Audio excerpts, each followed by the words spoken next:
Welcome to New Game Plus, a retro gaming podcast where three guys spend 7 days playing one old game and then we talk about it. My name's Dustin, My name's Kenny. And I am Nolan. and this is episode 19 where we are going to talk about our experiences with the game Guardian Heroes. But before we do that, I've got a press release to share with you guys. Can we just Press skip release? it? That sounds so official. We're not going to skip it. I know we're not a news aggregate, but I felt that this particular piece was relevant to what we do here on the podcast. So open your ear holes. Open. Gross. You might already know about this, but it looks like Atari will be bringing 100 iconic games to Steam. Yeah. Yeah. I thought that was like whatever, and then I thought, hey, Sweet. that's probably a good thing for our podcast, actually.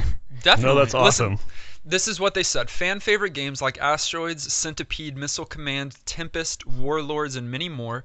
Atari Vault enables fans to relive the classic gaming experience in the modern age with an upgraded user interface, the addition of online and local multiplayer options, and Steam controller support that provides significantly improved precision control. That's For the first great. time ever, fans from around the world can challenge other players on Steam leaderboards and compete for arcade supremacy, all while rocking out to the game's original 70s and 80s soundtracks. Wow. Hold on. I didn't know about the getting leaderboard thing. I'm getting top of the Pong leaderboard, or else. What Look, what do you guys think about that? I think that's huge. And honestly, I'm hoping they provide some sort of like bundle, like where you can get either all of them or a majority of them. Yeah, I think they'll definitely do I that. would totally buy that and I can put my Steam controller to use, so that's really exciting news. I didn't really care at first, but all those games could probably be added to our list now.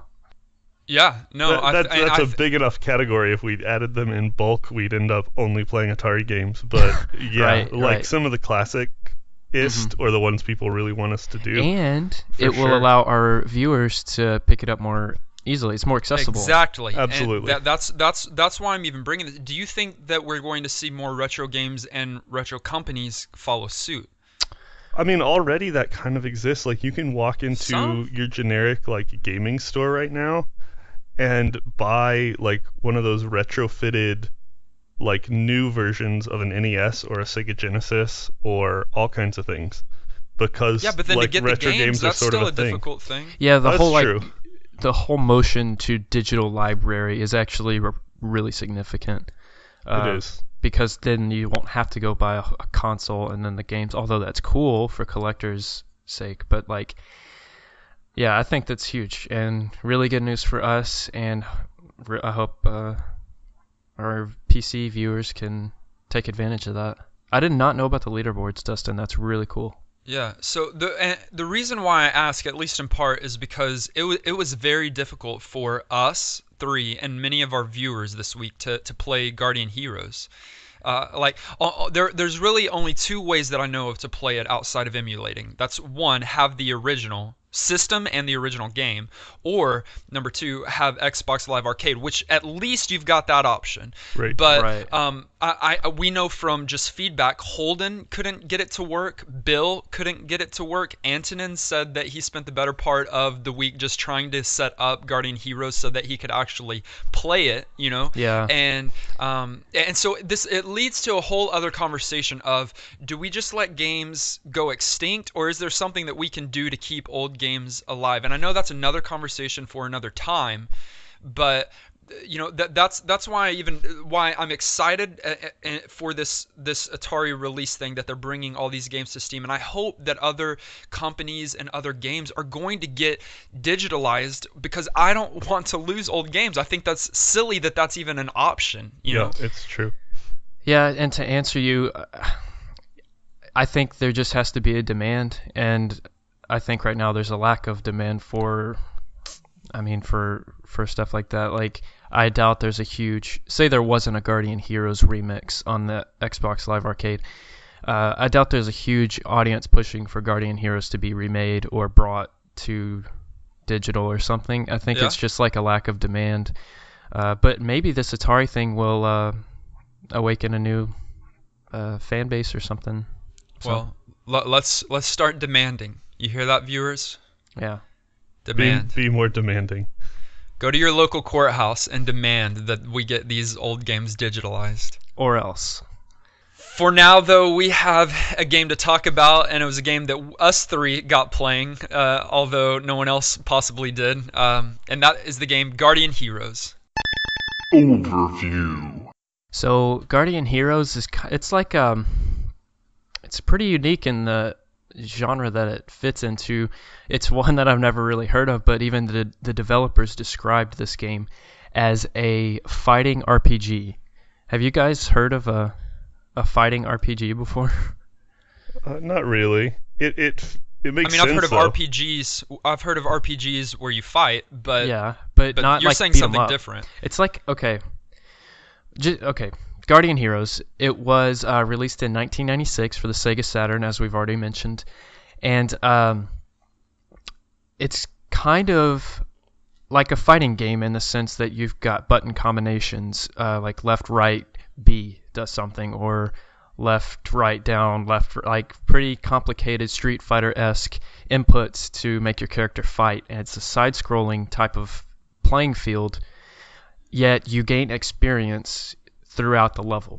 So that's what I mean by fighting RPG, where at the end of the level you can essentially assign skill points to, your different attributes, like a special from Fallout or something like that. Well, Yeah. and it's RPG in that it tries to have a little bit of a story as well. Most Yeah. fighting games, like typical fighting games, are just like either you beat the other person or you don't. Mhm. End of the game. Yeah, not only that, you have choices and decisions you can make to take a certain path. For a game like this old, that seems like a relatively new play style where you can choose like the options that you pick and the things you say affect the plot and the story. So it's not linear either. I mean, the levels are, but So like think of like the side-scrolling fighting of like Double Dragon or Teenage Mutant Ninja Turtle games combined with the beat 'em up style of Street Fighter thrown into the Fallout RPG slash Chrono Trigger slash RPG. Put that in a high fantasy world, and you've got Guardian Heroes. And mix it all into an old school choose your own adventure book, like from Yeah. the 70s. With multiple endings and multiple fights and enemies and bosses, and you've got Guardian Heroes. So are you imagining this, guys? Because that's exactly what this game is. yeah, I mean, it sounds really is ridiculous. Kind of a mishmash, mash up, all of those things of like a number of different kinds of game styles. It makes it feel really unique as a game. Yeah. Very unique. It sounds overwhelming, but that's the. I mean, No, I understood every little thing that y'all said because Yeah. I can see where that that type of game would be It seen actually in boils this. down to a really simple game, though. Like it's something you can pick up Yeah. and pretty much just play. Yeah, I mean, guess. despite all of Assuming these things, you get it's the a button technical masher. stuff working. Yeah. It's a button masher, so you have different combos that you can do, and you fight, and it's a beat 'em up. But Or you can not do, because I put the mash in button mash. oh, okay, I'm that person. yeah, Kenny's that guy. True. So it was developed by Treasure, that is the development team, and there's some sequels. Well, I guess one sequel for the Game Boy Advance that came out in 2004, simply titled Advanced Guardian Heroes. I've never played it, actually never heard of it, and I was a huge Game Boy Advance fan, had a lot of games, so I might check that out.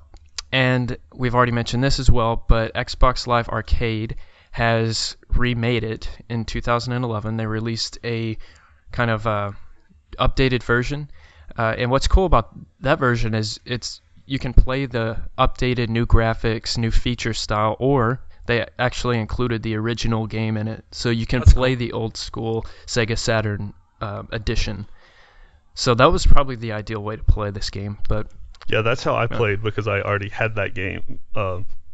It's one of the few games I bought on Xbox Arcade a while ago, just because I played this game as a child and had fond memories. cool. So I was able to just we decided this was the game, and I turned around and 5 minutes later was doing a playthrough and had the thing beat for the first time this week, like Saturday right after we recorded.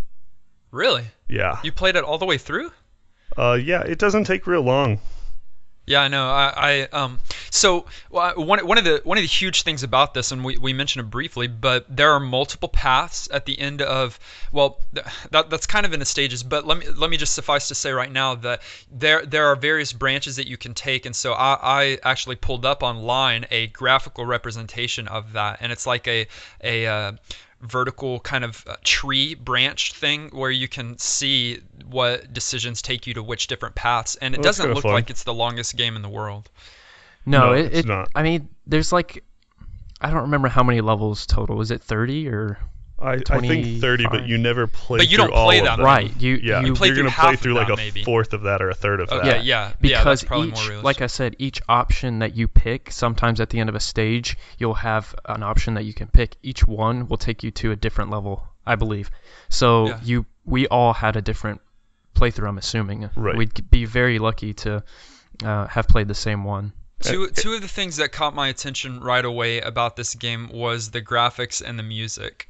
Like the graphics are very vibrant in color and bright. I mean, you've got some jagged edges and stuff, and that's just going to happen in some of these older games. But it's a very pretty game. Yeah, It kind of is. anime-esque in the Feels characters. sort of yeah. arcade-ish too, big and But fun the- and over the top. it really feels like this game feels like a game that you should play in the arcade. I know. Yeah. I was surprised it didn't originate there. Like, really surprised. But even more than the graphics, and I mentioned it, I did actually a first play YouTube video this week. I recorded my first 30 minutes kind of experience with this game, put it up on YouTube. We can't do that all the time, but we want to try to produce some additional content for you guys to interact with. And yeah, especially for those of you that weren't able to get the game playing, you could at least go, play it with me for those first 30 minutes. But I mentioned on there the music, like it's from the very start, you've got this incredible electronic power music that is just, to me, I thought it was so amazing. Did you guys find the music fascinating in any way? Yeah, for it's, sure. I it's love good. it. You sort of mentioned it hitting you first at the loading screen. I got a little sick of it because at one point I put the game on intending to play, and then got busy like doing some chores, and so had that loading sequence of music play in the background for like 15 minutes straight, and wanted to punch a goat in the face. But Yeah, well, that's your fault. yeah, but besides that, as long as you're actually like playing the game, Who does chores? I don't know, adults. Nah. Nah. That's what you have a girlfriend That's for, why. Denny. That's why you got married.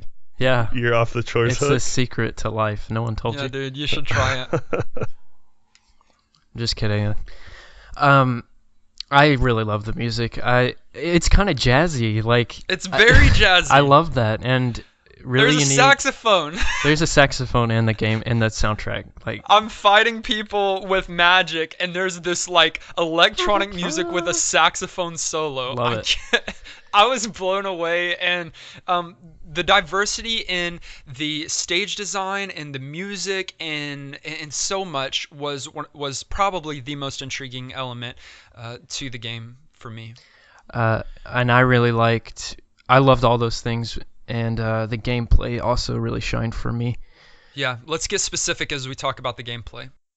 Gameplay. What characters did you guys pick? Because at the beginning you've got a selection of 5 different characters? Yes. Yeah. Something like that, and they've obviously, you can tell by their character design that they've got different strengths and weaknesses. So which one, you don't have to necessarily know their names, but what characters did y'all pick?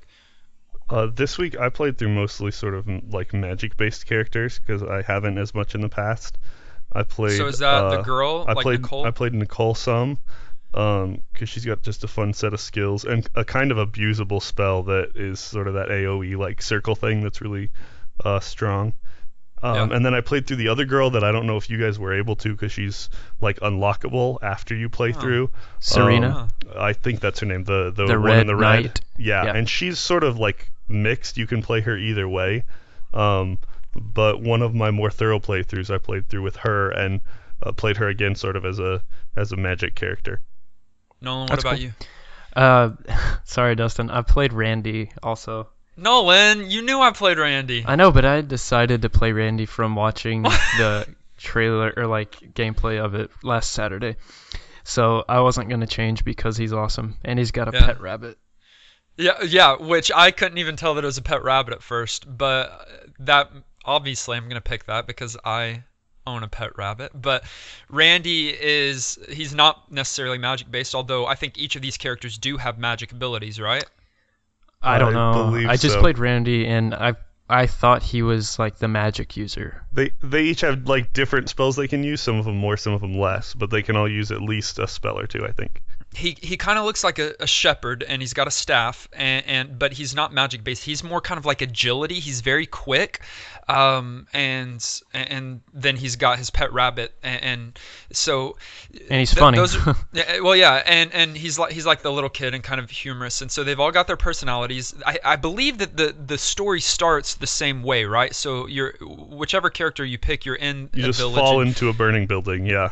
Your team is kind of like stolen or gained this sword, and you've got to escape from that building and through the village and go into a forest, and then in there you end up in a cemetery type thing, and then after that scene I believe that the story splits, and depending on the character you are and the options you have. For example, after I got out of the cemetery, I had three options, and they were like go to town, or go to a nearby village, or go into the forest and rest. And so those would branch you off into a different stage with different enemies, and would take you through a different arc, through a different story. Right.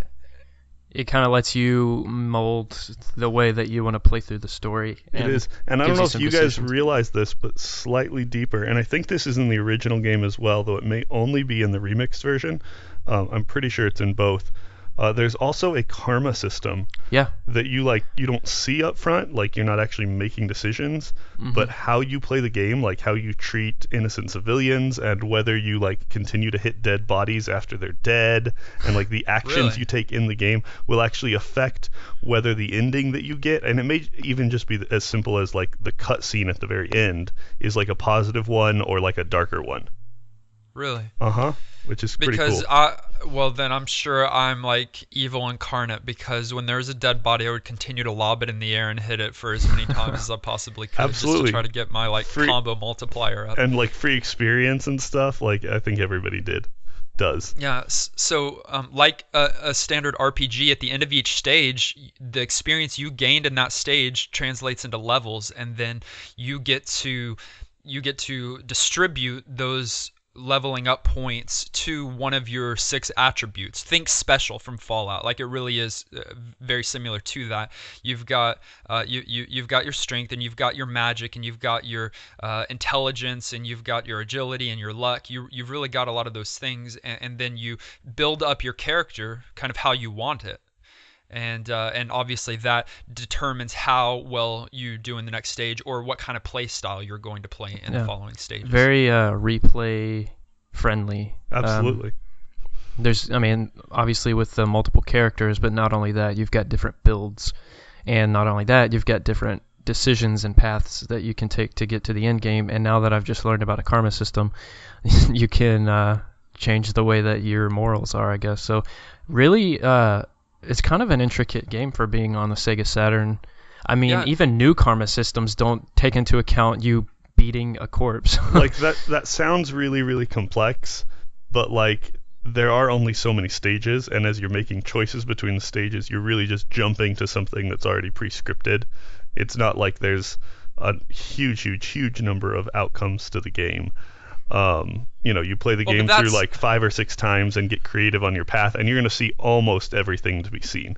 But that's all your kind of choose your own adventure things. They're always Exactly. going to like funnel back to a general area. You still, with this game and most of those stories, I think you do have multiple endings, and you Yeah, do you have do. multiple routes and boss fights, and so you're not going to see everything in one playthrough. Oh, no. You might not even see everything in 2 playthroughs. you'd have to do a number of playthroughs for sure. But it's going to funnel you back to a general Absolutely. area. And it makes you eventually. feel like you're relating to the story, that you have Yeah. some kind of control.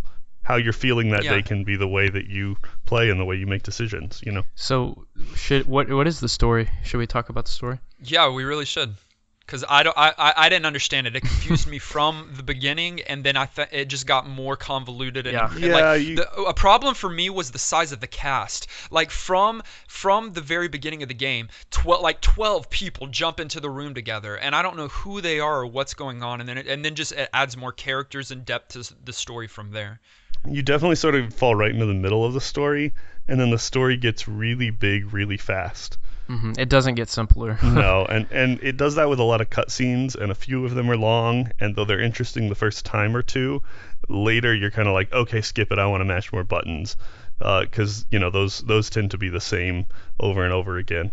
But a basic a general description of the story, I guess, would be, as Dustin has mentioned, your team finds this sword, and you start getting chased by bad guys.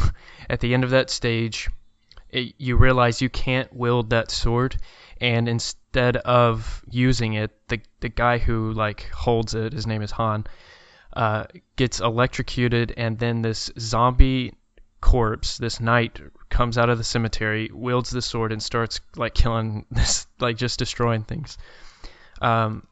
It turns out he was this ancient knight that helped fight in the early rebellion or something, and now the current kingdom is full of false people. They're manipulating people, and that's not even a good description, because there's even more. No, because then you end up going on and either fighting against good itself, or fighting against evil itself, and you can end up in this game's version of heaven or hell. Even it's not quite that extreme, but in the sky, fighting against supernatural beings, or or the earth. in a in an earth sort of underworld. And so it goes from being hey, rebellion, to pretty epic in scope almost immediately. And in most playthroughs, I think you can do a traditional just help the rebellion playthrough somehow. Let's be honest, Kenny fought for Satan. That's He went to the sky and destroyed. You don't ever know what your choices are gonna do. I've done playthroughs where it's oh, I just became evil.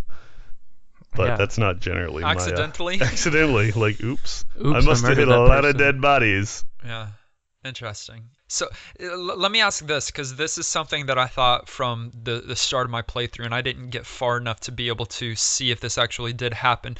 But that golden warrior that is a skeleton that wields the sword, he doesn't stay on your side, does he? Uh-huh. Yeah, he's Really? Mm-hmm. Yep. See, from the start, I was I was convinced this guy is going to turn against you. He's going to be a bad guy. If you give a powerful sword to an undead skeleton creature, I've just been conditioned to assume that that's going to be an That's enemy. gonna- Yeah, 9 Turn times out of poorly. 10, that's not good. Yeah, so he stays good the entire time. I mean, he obeys you for whatever you want to do the entire time. So he can be your little evil familiar. Yeah, if you want. I mean, I kind of felt the same, because when he first comes to life, he tries to attack you, and you're like, whoa, whoa, whoa, and then all of a sudden he doesn't, because you told him not to, and I was you're like, that's "Stop." sketchy. I don't know. Let's be real. As much as he's a zombie knight, he kind of looks more like a robot. Yeah, and there are robots in this game, believe it or not. There's a huge diversity, between knights and physical users, but magic, but then animals and creatures, and it's really diverse. One of the other things we haven't mentioned that I think is very important to mention in regards to gameplay and mechanics is the 3 different planes of battle. Because most of your games don't have that. Even I'm trying to think of some of the Ninja Turtle games where you can jump up to a higher level, but you can't. But it's not it's not a depth of field type thing. But in this game, you've got your foreground, you've got your middle ground, and you've got your background, and you've got buttons that will move you through those different areas. And if you're on one area, the physical attacks from the enemies in a different area won't hit you, so they have to jump to your area, or you have to jump to theirs. It's a very interesting mechanic that it's easy to get twisted up on which plane you're actually on. And it was kind of hard at first for me to kind of see those planes or those lanes really of where like who is on what lane. But then I noticed the developers added shadows to you and to every character sprite. Really? So that helped me at least. The shadow will follow them. Say you jump between lanes, it'll follow them, and then it'll be on the ground underneath them. So I think the shadows helped with that, and that may be why they even put it in there. Yeah, interesting.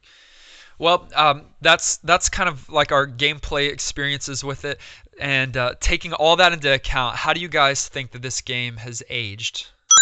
Aged. I think it's aged fairly well. Some of the kind of like my favorite part of the games, the tone of the story, the kind of look and feel and bright and lots of action and big graphics and button mash and you just sort of jump in there and kind of go crazy. I think is still real relevant, relative to like other types of games. It maybe gets a little stale, even though there's some things they did to specifically try and help replayability, I think. But overall, it's an enjoyable enough game that I think people can pick it up and play it for sure. I mean, you played it multiple times this week, right? Yeah. Like not only multiple, experiences, but you played through the entire story at least once, right? I did the whole story once and then just picked it up and played a few characters a couple of different times. That being said, the story's fairly short, and so I probably put a little less total time into this game this week than I have some of the other games. Partly Really? because I was familiar with it. Enough Right. that that I could feel informed, but I'd also finished a playthrough, so it's that it's kind of like it's quick and easy and light, but then it's not like deep. It's like it's really really wide, but kind of shallow. I think it aged fairly well. And I think you also have to consider the year it came out. It came out in '96. So for that year, to me, it feels a little old even from the beginning. But that it was on the Sega Saturn, and for that type of console and this type of game, I think it was impressive at the time. And now, the reason I think it aged is because the gameplay and the actual genre that it is, like just what the game is and how you play it, the fighting RPG, I think that's unique enough that it still feels fresh. And I know there's probably a couple games out there that maybe have similar styles of gameplay. And when I think about it, there's probably a lot. But this one, at its core, is just a fighting game through the stage. And then, but yet you can level up and you can spec your character. So I think that's unique enough that's why I think it has aged well. So yeah, I think also considering the year needs to be taking the year into consideration when thinking about that is also important, because I think 2 years later, Ocarina of Time came out. Maybe, yeah, that's my thought on it. I agree with a lot of what you guys said, and I agree that there are most likely other games that are similar to this, but I really don't think that there are going to be tons of games that have the genre of beat 'em up, hack and slash, action, RPG all mixed into one. Especially I with don't know like if it, this style and tone, like the whole tongue-in-cheek, just like humor of the game and types of characters was to me one of the most fun things. let me just state, I'm not a fan of beat 'em up games. I've never been a good button smasher or masher or smasher. Yeah, I've either never way. been I've never been good. Like, I need to take my times. I like an ATB, active time bar. I like, making my decision, waiting, if I need to wait 30 minutes before I make my next decision of how I'm going to attack or what magic I'm going to use. I'm all about that kind of Needs a fighting strategy style. guide. Yeah, using a strategy guide. I don't like these high intensity, fast paced games. That being said, that does not necessarily play into my opinion on how well it aged, because that's kind of irrelevant in regards to that. I do think the game, I'll use the exact same verbiage that you guys have used. I think it aged fairly well. I think the graphics have aged well, especially with your Xbox re-release. You've got some updated graphics if you want it, so that adds to it. I think the music is spectacular. Not that it's like something that I would jam to on a regular basis, but I just thought it was so No, much it's a lot of fun fun. and It so fit. different. And it fits the game. It does. where I don't think it excels is the genre. I don't know if what they created works well. I think it would be it could be a cult classic for some, for those that like a beat 'em up type of game, but I think for your general populace, this isn't going to be a game that draws people in. And so for that reason, I think that the game aged fairly well, but I've got some reservations on it, and think that it's going to only be able to kind of like connect with the hearts of a select group of people rather than the general populace as a whole. Yeah, that's totally fair. So those are our opinions in regards to how it aged. Now the only thing that we have left to do with Guardian Heroes is to wrap it up. The final shell shock. So during this section last week, we threatened you guys, and our threat seemed, yeah. We said, remember when Dustin said he was going to go to a viewer's house and set it on fire? Didn't say that, but we did say we're going to take privileges away because we're going to use this. We're going to use this section to talk with our viewers and kind of read some of their commentary on the games that we and they played this last week. It was all in jest last week, but some of our viewers, I guess, took it seriously, and so we actually got a lot of communication this week, which is really cool. We do love that, guys. It's great. We do. I just hate that I had to pull out my belt. Yeah, had to get a little aggressive there. Yeah, but let me, Bill, good old Bill. Bill has been recording on, or has been replying to us on SoundCloud, for a long time now, and he emailed us. He said, "Hey guys, after a couple of weeks hearing the lack of responses from other viewers, love that. Shots. I figured I'd give the game a try. Boy, did I pick the wrong week to play along with you guys." Bill, that's so funny. I grabbed a Saturn emulator, and maybe something was messed up with the ROM, but is it just me, or was the sound the worst thing ever? The ROM was probably messed up. Sadly, beat 'em ups aren't my favorite genre by a long shot, but the way this game throws you right into the action was confusing at best. I 100% agree with that, guys. Anyways, oh well, I didn't give it much of a shot, but I didn't want you guys feeling like your viewers weren't playing along with you guys. I look forward to your podcast every week. Keep it up. My boy. Oh, thanks. Thanks, Bill. That's fun. I agree with his statement concerning throwing you into the action. There's no kind of walkthrough, no kind of guide. It doesn't say do this or do that, or here's what buttons work. It's just like go for it, and you're thrown right in the middle of the chaos. I like that because I don't need a long tutorial. Sometimes I do, and I've complained in the past about some of these games, but this one was easy enough to understand. It's like, okay, I'm about to beat the crap out of these guys. Let me just start mashing buttons. And it's true. I liked it. It's not like it was like me playing Fallout for the first time, where I was like, right. What? And then killed some rats and felt like I had to give up. Like you can jump in and play, but yes, the story does get right on you, and it's a little frustrating. But it's kind of fun when people do play along, because some of those like both highlights and frustrations are things that we fight with every week to try and make this happen. So it's always great when our viewers get a little taste of that, for good or for bad, because both are fun. That's part of the adventure here. Our BFF Antonin emailed us again. He expressed his difficulty with trying to get Guardian Heroes to work, as I already mentioned, but then he said when he finally got it to play, I could totally see myself enjoying it at an arcade or a movie theater. Exactly. And it's fun, but it's also frustrating. The controls were completely foreign to me, and without a proper Sega Saturn controller, it was difficult to work with the game. I'd use a button to attack, and when I'd use it again, the attack was completely different, which made the game unpredictable to me. So how can I press a button and not get the expected response? Maybe I didn't play it enough to get used to it. And that's probably the whole button combo type thing, left, right, and it's going to do something different every time. And anytime you're playing a controller-based game without like the controller that it was set up for, whether you're playing on a keyboard or even a different controller, it's going to feel foreign and difficult. Antonin said graphics were fine. Otherwise, it reminded me of Street Fighter, but on arcade mode, which was nice. Maybe a story mode. But the music wasn't too bad either. I found myself often at odds with the timing. You press a button, you never know if it's too soon. That meant that half of my button presses went unnoticed. Like I said, I did not get far because I literally spent hours trying to set this game up. I wish I had more time to dedicate to it. I hope you guys had a better experience playing the game. I just want to point this out in agreeing with Antonin.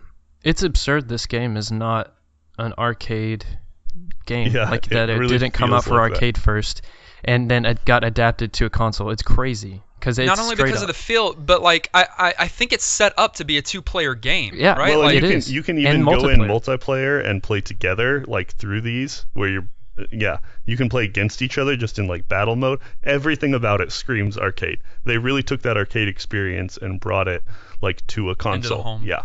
Yeah. Holden was one of our other viewers that messaged us. He said that he had added difficulty of trying to get the game work because he has a Mac. I just told him that it was the thought that counts, but so he didn't even get it playing. But at least, guys, thank you so much for emailing us. Thank you for sending in your commentary. Do this week after week, even if it's just like a couple sentences of letting us know that you love the game or you tried the game and you hate it, whatever it might be. Absolutely.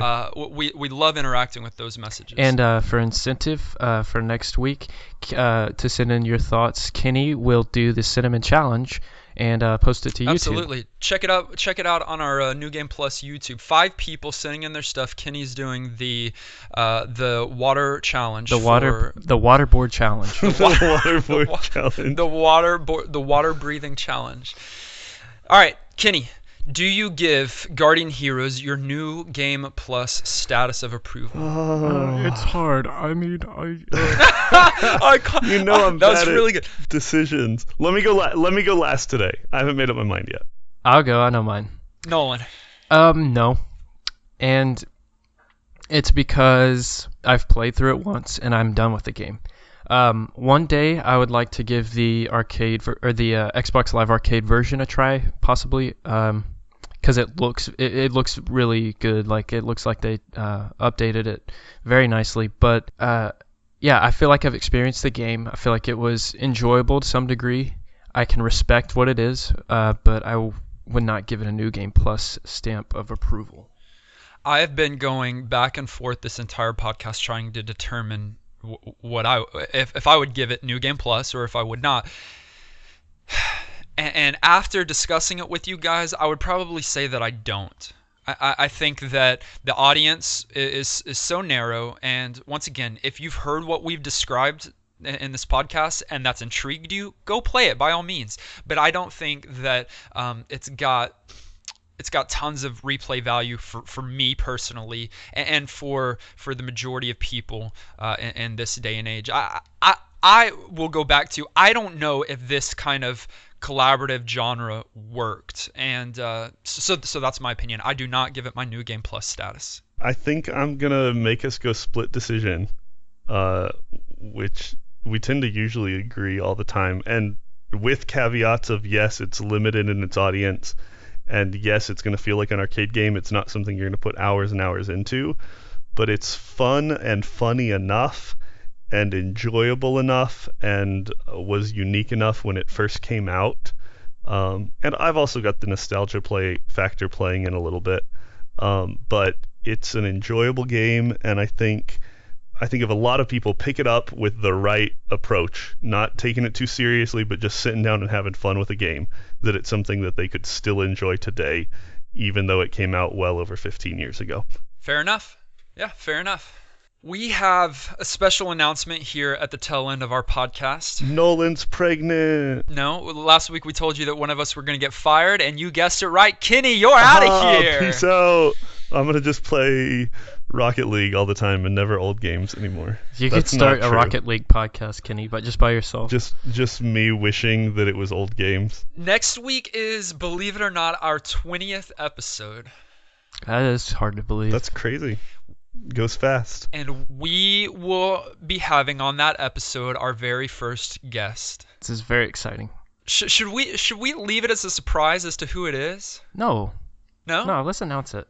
Are you sure? Yeah, people want to see this guy. Okay, because he's from the gaming community. He's got his own YouTube channel, and he's doing an incredible thing right now where he's got a book of 1001 games that you must play before you die. You've probably seen the book before, but I know I have. And he's playing through. His goal, I guess, is to play through all 1001 of those before he dies. And That's he's awesome. going to like complete playthroughs. I don't know about complete playthroughs, but he's at least playing portions of it, and he's doing that in kind of a let's play fashion. And Very so cool. he's got he's got close to 100 videos already as he's kind of cataloging and recording that process. I can see him in a recliner with like this long Zeus beard finishing the last one. It's like, it's done. 1001. He's going to be a great first guest as we talk about the game that he selected, which is Contra 3. That's the game that we're going to be playing for the next 7 days. And then we're going to bring in Gaming Jay to be able to talk with him about this game that he is playing this week, that we are playing this week, and that we're going to come together at the end of this week to be able to talk about and record our 20th episode for you guys. So that is the special announcement. Very exciting. Can't Very wait. cool. It'll be a lot of fun hanging out with him, hearing his perspective on the game. So good week to introduce somebody new to the podcast. If you've got a friend who would be interested in this kind of stuff, or somebody who's a gamer who hasn't really done the retro thing, but you think they might enjoy it, this would be a great week to tell somebody to give it a listen.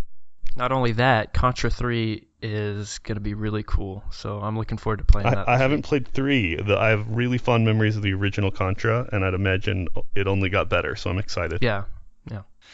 Thank you so much for listening to the podcast today. Thank you for your support, especially those of you that reach out to us via social media and through email. If you're not yet subscribed to us on iTunes or Stitcher or SoundCloud, that's completely free to do. It's not like a paid subscription. We're not taking any money from you yet.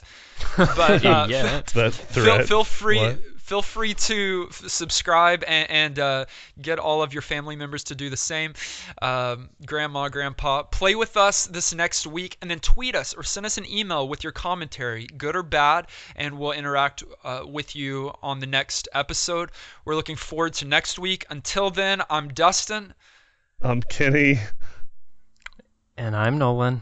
Why are we ending this in reverse? And this is New Game Plus.